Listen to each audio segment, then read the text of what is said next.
Welcome to Vivekananda coaching channel. मैं गोकुल कुमार आप सभी को अपने इस चैनल पर स्वागत करता हूँ।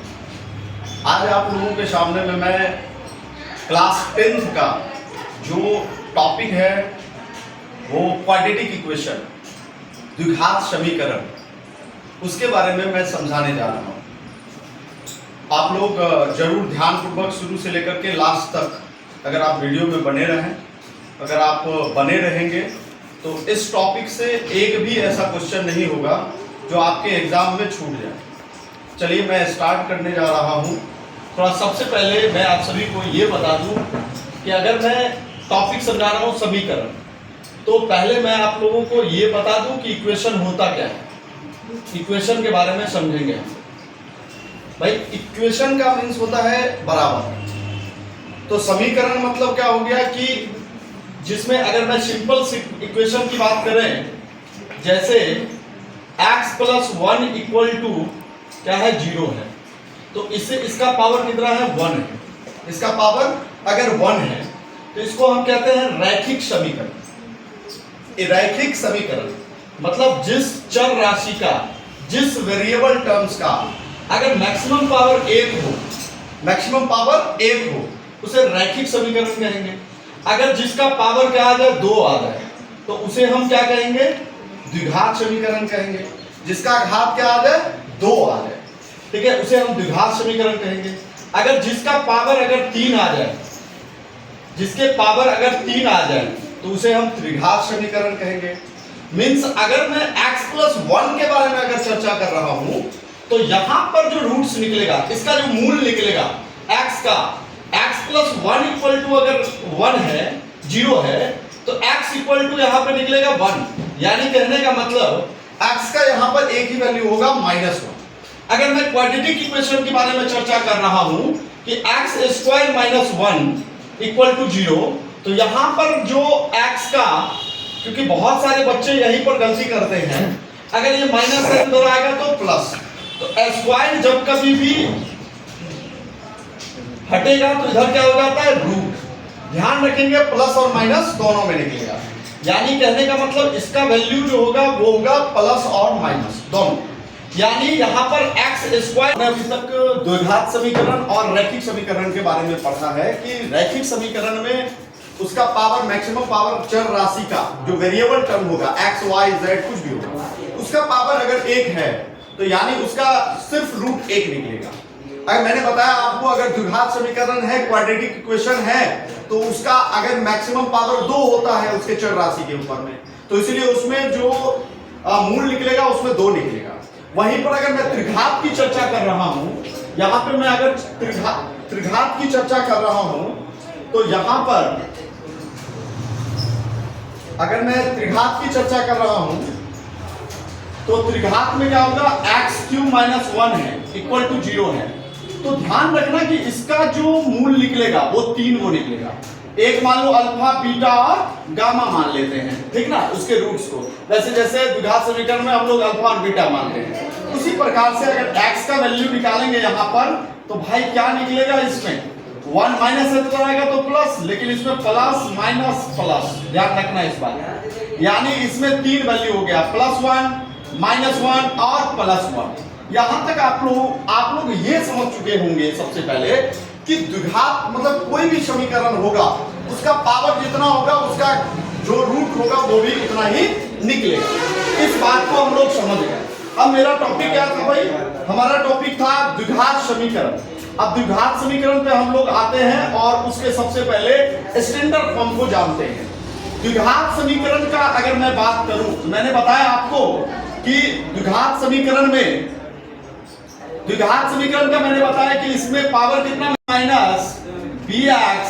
± c = 0 होगा, ठीक है, कोई दिक्कत नहीं, यहां तक समझ में आ गया होगा। इसका जो स्टैंडर्ड फॉर्म होता है वो होता है ax² ± bx + c = 0, ठीक ना।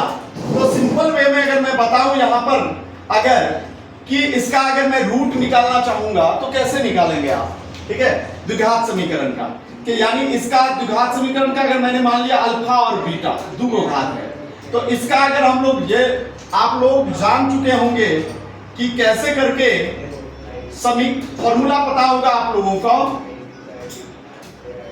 कि अल्फा इक्वल टू फॉर्मूला क्या होता है, minus B plus root under D और बट्टा में 2 होता है 2a।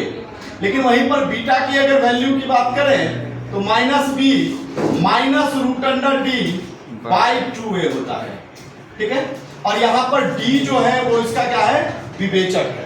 तो सबसे पहले हम लोग जानेंगे d के बारे में, साथ ही साथ ये जानेंगे कि ये दोनों जो वैल्यू है वो कैसे आए हैं, उसके बारे में भी हम लोग जानने की कोशिश करेंगे, ठीक है। तो आप लोगों को मैं सबसे पहले ये बता दूं कि द्विघात समीकरण के कुछ जो यहाँ पर आपका विवेचक है यानी d है, डिस्क्रिमिनेंट है जिसको हम d से इंडिकेट करते हैं, विवेचक या विविक्तकर कहा जाता है इसे। तो इसके बारे में हम लोग थोड़ा पहले जान लेते हैं, d के बारे में जानते हैं। d बराबर होता है b स्क्वायर माइनस 4a और c। अच्छा आप लोग बताओ कि यह द्विघात समीकरण है या नहीं है, कौन इसमें से द्विघात समीकरण है। तो ये भाई द्विघात समीकरण होगा या नहीं होगा, इस आपको अगर पूछा जाए तो द्विघात समीकरण होगा, क्योंकि इसमें मैक्सिमम पावर जितना है 2 है, इसलिए ये द्विघात समीकरण है। लेकिन यहीं पर अगर आपसे पूछा जाए ax³ minus 3x square plus 2x और माइनस अगर 1 है तो क्या यह द्विघात समीकरण होगा या नहीं होगा। तो ये नहीं होगा क्योंकि इसका घात कितना है, मैक्सिमम 3 है, इसलिए ये द्विघात समीकरण नहीं होगा, ये त्रिघात होगा। अगर आपसे पूछा जाए कि यह द्विघात समीकरण होगा या नहीं होगा, तो यह द्विघात समीकरण होगा या नहीं होगा, तो इसका मैक्सिमम पावर 1 है, इसलिए यह द्विघात समीकरण नहीं है, यह रैखिक समीकरण होगा, ठीक है ना। क्योंकि आपके डायरेक्ट इस एग्जाम में आपके यहां से क्वेश्चन डायरेक्ट चूज करने के लिए आता है, ठीक है। यहां तक समझ गए होंगे। अब देखिए एक बात बता रहा हूं, अगर आपसे पूछा जाए एक्स स्क्वायर माइनस सीधे इक्वल टू 0, क्या यह द्विघात समीकरण है या नहीं है। तो यहाँ पर इसका मैक्सिमम पावर कितना है, 2 है, यह द्विघात समीकरण है, ठीक है, यह द्विघात समीकरण है।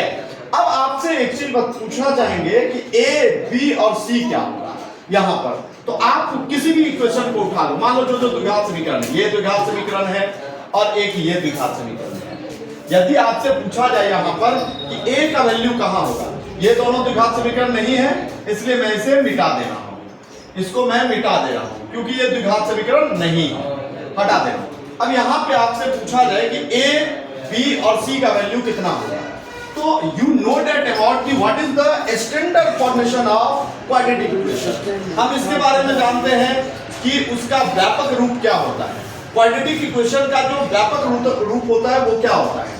तो भाई ax square plus minus bx plus c equal to 0 होता है। इसको यहाँ पे पुट करो, ध्यान देना, बात को समझने की कोशिश करना, ठीक ना। प्लस माइनस कुछ भी हो, ठीक ना, bx और plus minus c equal to 0, ठीक है। अब यहाँ पर देखो भाई, यहाँ पर x स्क्वायर के पीछे में कितना है, a है, तो 1 है, तो a भाई x स्क्वायर के इक्विवेलेंट करो यहाँ पर, ये दोनों, तो a के एक बराबर में कितना हो जाएगा, 1 होगा, प्लस माइनस कुछ में भी होगा वो होगा। अब bx, तो भाई x का जो कोफिशिएंट है जिसको गुणांक कहते हैं, b तो यहाँ पे है ही नहीं, x वाला कोई है ही नहीं, तो यहाँ पर इसका मतलब b इक्वल टू कितना हो जाएगा, 0 हो जाएगा। c is the constant term of this equation. अगर c यहाँ पे कांस्टेंट है तो भाई c इक्वल टू यहाँ पर क्या हो जाएगा, -3, कितना होगा, -3 हो जाएगा यहाँ पे, क्लियर हो गया। c इक्वल टू कितना हो जाएगा यहाँ पर, यहां पर c इक्वल टू हो जाएगा -3, ठीक है, -3। तो यहां पर a, b और c निकालना हम लोग जान गए। अगर हम निकालना चाहते हैं d का वैल्यू, तो हम जानते हैं फॉर्मूला d इक्वल टू क्या होता है, b स्क्वायर माइनस 4ac, ठीक है।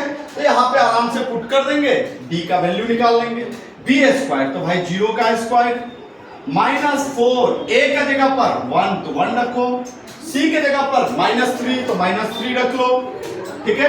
अब यहाँ पर इसको वैल्यू निकालो, तो 0 का स्क्वायर तो 0 होगा, माइनस माइनस प्लस होगा और 4 या 12 होगा, यानी 12 इसका निकल गया आपका डिस्क्रिमिनेंट। यानी कहने का मतलब अगर विवेचक इक्वल टू, जिसको विविक्तकर या विवेचक कहा जाता है, तो d इक्वल टू कितना निकल गया आपके सामने में प्लस 12 निकल गया। ठीक है, बात समझ में आ गया। अगर आपसे पूछा जाए यहां पे बताइए ABC क्या होगा, तो भाई आप एक ही स्टैंडर्ड फॉर्मेशन जानते हो, क्या होता है ax² plus minus bx plus c equal to 0 होता है। x² का कोफिशिएंट a होगा, x² का कोफिशिएंट यहाँ पे कितना है 1 है, तो यहाँ पर a इक्वल टू 1। b देखो x का कोफिशिएंट होगा, तो यहाँ पर तो b है, x है ही नहीं, तो इसीलिए b इक्वल टू यहाँ पर 0 हो गया। अगर c आपसे पूछा जाए तो यहाँ पर भी c कांस्टेंट टर्म भी नहीं है, इसलिए ये भी आपका 0 हो जाएगा। अब एक बात बताओ, a b c आपको क्लियर हो गया और d का आप निकाल लेंगे वैल्यू, समझ में आ गया होगा। जहां तक हम जानते हैं कि यहां तक आप लोगों को समझ में आ गया होगा कि कैसे करके हम लोग विवेचन निकालेंगे इस फॉर्मूला के अकॉर्डिंग। अब थोड़ा हम लोग एक जानेंगे, समझेंगे कि इसका नेचर क्या होता है। द्विघात समीकरण का जो रूट्स निकलेगा वो कौन कौन से स्थिति में निकल सकता है, उसके बारे में थोड़ा हम लोग जानकारी प्राप्ति करने की कोशिश करेंगे। उम्मीद करते हैं कि यहां तक आप लोगों को कोई दुख दर्द नहीं हुआ होगा, ठीक ना। आगे थोड़ा बढ़ने की कोशिश करेंगे, ठीक है।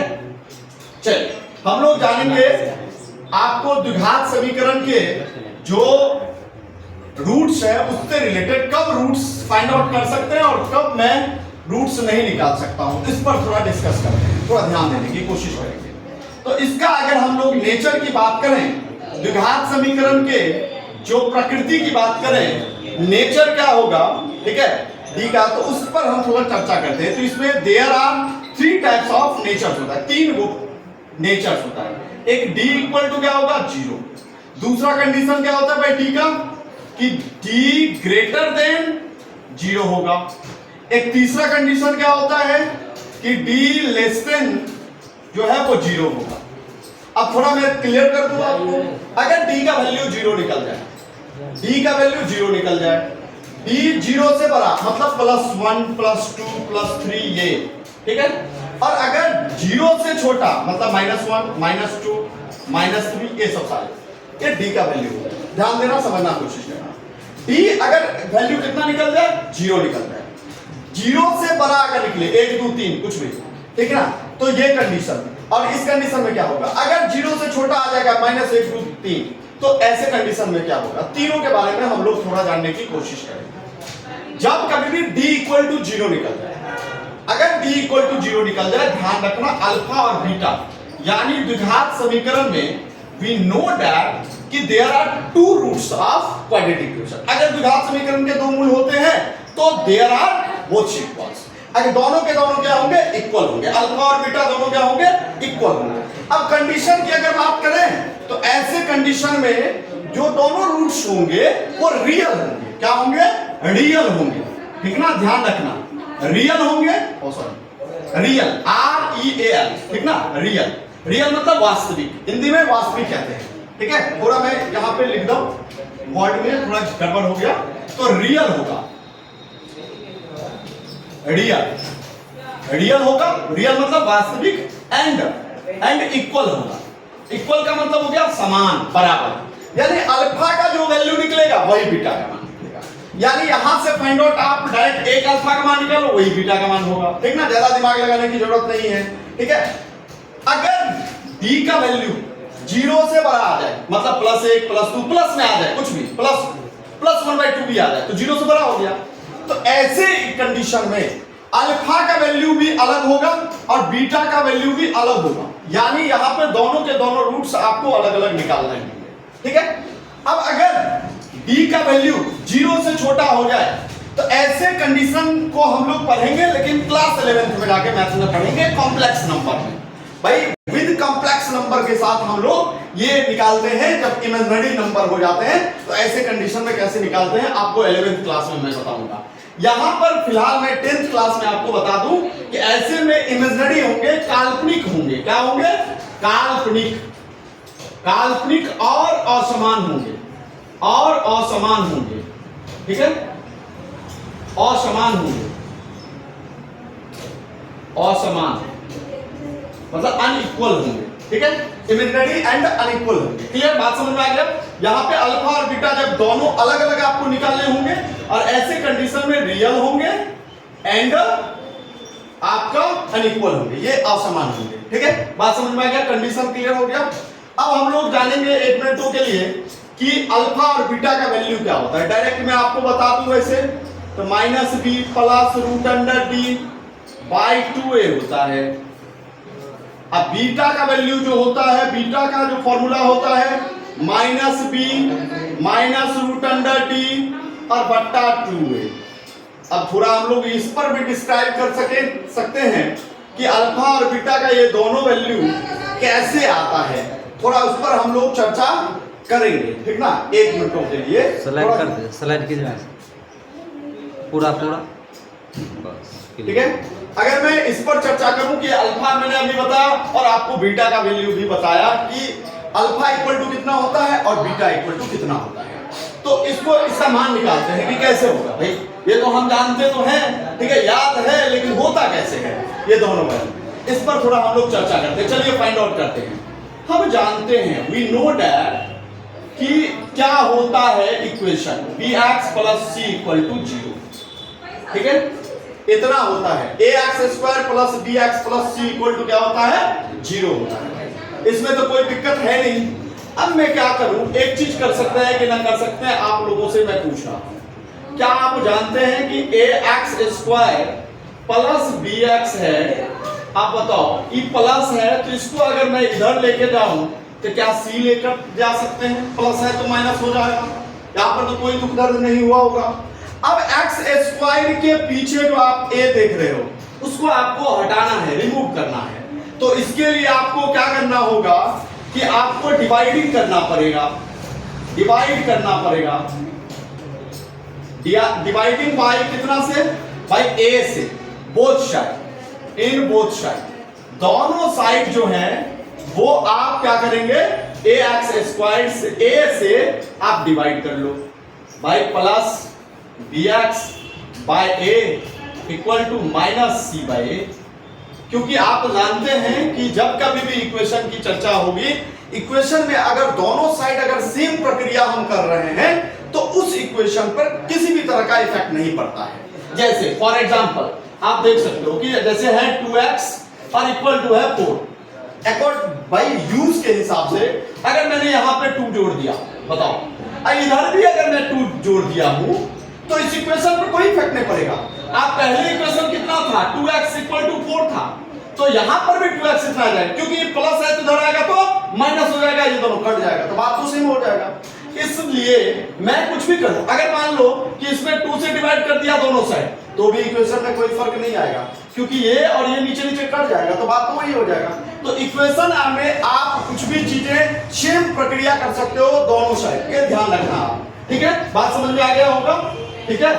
अब चलिए, अब ध्यान देने की बात है यहां पर, इसलिए मैंने क्या किया, यहां पर थोड़ा ध्यान दो कि मैंने a से दोनों साइड डिवाइड कर दिया। अब एक बात बताओ आप कि अगर मैंने a से डिवाइड किया है भाई, तो a और a यहां पे कट गया, ठीक है, तो यहां पे आपके सामने में क्या रहेगा, x स्क्वायर और प्लस कितना bx बाय a और equal to minus c by a, ठीक है। अब थोड़ा ध्यान दो, अब बताओ यहां पर एक चीज आप जानते होंगे, 2 फार्मूला का मैं चर्चा करता हूं यहां पर। एक आप जानते होंगे a प्लस b का होल स्क्वायर, फार्मूला क्या होता है भाई, a स्क्वायर प्लस 2ab अब प्लस b स्क्वायर, ये हम लोग जानते हैं, ठीक है, सॉरी ये नहीं होगा, ठीक है, a square plus 2ab plus b square, ये फार्मूला होता है a प्लस b का होल स्क्वायर। इस हिसाब से, इसी हिसाब से इसको सेट करो आप, तो यहां पे क्या हम लिखेंगे, थोड़ा बताओ, x स्क्वायर, तो भाई a का स्क्वायर हो गया प्लस 2ab, 2ab, तो भाई a की जगह पर तो यहां पर x है, b की जगह पर मैं यहां पर कितना रखूं कि bx बाय 2a हो जाए, bx बाय a हो जाए, तो यहां पर bx, तो x तो है ही यहां पर, तो मैं कितना रखूं जिससे bx बाय a हो जाए, ये थोड़ा दिमाग लगाएंगे। तो क्या रखते हैं, यहां पर b रखते हैं और यहां पर मैंने अपनी ओर से क्या रख दिया, a रख दिया, थोड़ा ध्यान दो, यहां पर अगर मैंने b बाय a रख दिया, यहां पे आपको 2b रखना पड़ेगा ना, यहां पर आप कितना रखेंगे, 2b रखना पड़ेगा, तो ना 2 और 2 कट जाएगा और bx बाय a रह जाएगा, ठीक है। अब ये जो प्रक्रिया आपने किया है तो भाई इस फॉर्मूला के अकॉर्डिंग टू किया है आपने, इस पर सेट करना चाह रहे हो।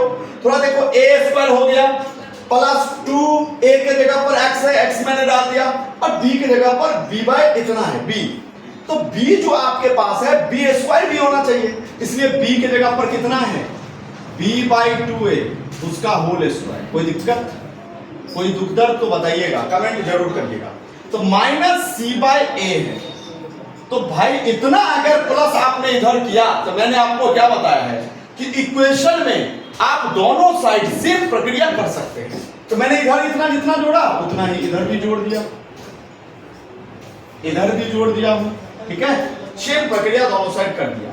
अब बताओ क्या मैं इसको कितना लिख सकते हैं, बताओ a square plus 2ab plus b square equal to कितना a प्लस b का होल स्क्वायर, b की जगह पर कितना 2a उसका होल स्क्वायर इक्वल टू कितना भाई माइनस c, तो इसको आप आराम से कर लो c by a plus b square बट्टा कितना 4a स्क्वायर।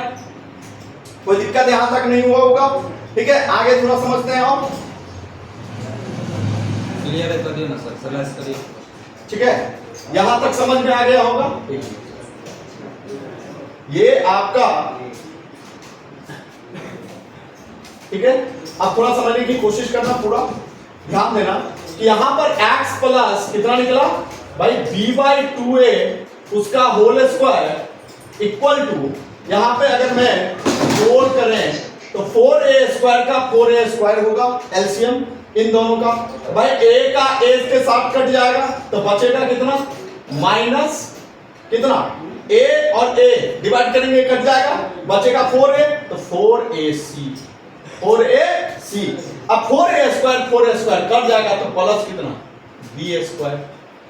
अब बताओ यहां पर अगर x plus b by a 2a है उसका होल स्क्वायर है तो इधर जाएगा तो क्या होगा रूट, ठीक है। तो यहां पर आप जानते हैं b स्क्वायर माइनस 4ac, इसको मैं लिख सकता हूं। अब बट्टा में कितना है 4a स्क्वायर, यही होगा। अब बताओ इसको कितना लिख सकते हैं d, ठीक ना, बाय 4a स्क्वायर। अब बताओ 4a स्क्वायर इसको हम d लिख सकते हैं तो रूट अंडर d। अब पूरा के बट्टा में, अब एक चीज आप इतना जानते हो ये प्लस माइनस दोनों में होगा, क्योंकि स्क्वायर है तो इधर आएगा तो रूट होगा, इसलिए भाई यहां पर 4 का तो 2 होगा और a स्क्वायर का a निकल गया, क्लियर। अब यहां पर जो प्लस है तो एक बार प्लस में ले लो, एक बार माइनस में ले लो, तो x का यहां पर कितना वैल्यू आ गया 2 आ गया। e एक बार प्लस में ले लिए, e प्लस में एक बार ले लिए, ठीक ना। तो अगर मैं प्लस में ले लूं तो e तो प्लस है तो इधर आएगा तो माइनस b बाय कितना 2a, अब प्लस कितना रूट अंडर d, भाई प्लस माइनस दोनों में ले रहे हैं, तो एक बार प्लस में ले रहे हैं पहले बट्टा 2a, तो 2a और 2a का एलसीएम आप करोगे तो 2a minus b plus root under d, ठीक है। अगर एक बार मैंने माइनस में ले लिया इसको तो x का ये वैल्यू दूसरा क्या होगा, एक तो ये निकल गया, दूसरा क्या निकल जाएगा आपके सामने में माइनस b बाई 2a, अब माइनस प्लस है तो minus root under d by 2a, दोनों का अगर मैं एलसीएम कर लूं तो 2a minus b minus root under d, ठीक है। तो ये आपका 2 आ जाएगा। और इस दोनों रूट्स पर कैसे हम, क्योंकि फॉर्मूला हम जानते हैं कि 2 अल्फा बराबर कितना होता है, बीटा बराबर कितना होता है, लेकिन होता कैसे है इसको हम लोगों को जानना थोड़ा जरूरी है, ठीक है। एग्जाम में आपको जब कभी भी पूछेगा कि भाई इसे डिस्क्राइब करिए, इसका आप प्रूव करिए कि अल्फा और बीटा का दोनों रूट्स इतना है, आप कैसे करेंगे वो चीज मैंने बताया इस वीडियो में। और आप उम्मीद करते हैं कि आप लोगों को पसंद आया होगा। अगर पसंद आया हो तो आप लोग अपने फ्रेंड्स के साथ जरूर शेयर करिएगा, ज्यादा से ज्यादा करिएगा, और साथ ही साथ चैनल को सब्सक्राइब कर लीजिएगा। नेक्स्ट क्लास में हम लोग क्वेश्चन करेंगे, जितने भी टाइप्स बनते हैं द्विघात समीकरण के वो सारे के सारे आपको इस चैनल पर मिलेगा। साथ ही साथ सभी विषयों का कंटेंट आपको क्लास 10th का मैं सबसे पहले स्टार्ट किया हूं, साथ ही साथ 11th 12th का भी मिलेगा, लेकिन फिलहाल पहले 10th का मैं बना रहा हूं। तो किस किस तरीके के वीडियो का आप लोगों को रिक्वायरमेंट है वो जरूर कमेंट बॉक्स में लिखिएगा, और आप लोगों को कैसा लगा हमारा वीडियो जरूर कमेंट में लिखिएगा। धन्यवाद, जय हिंद, जय भारत।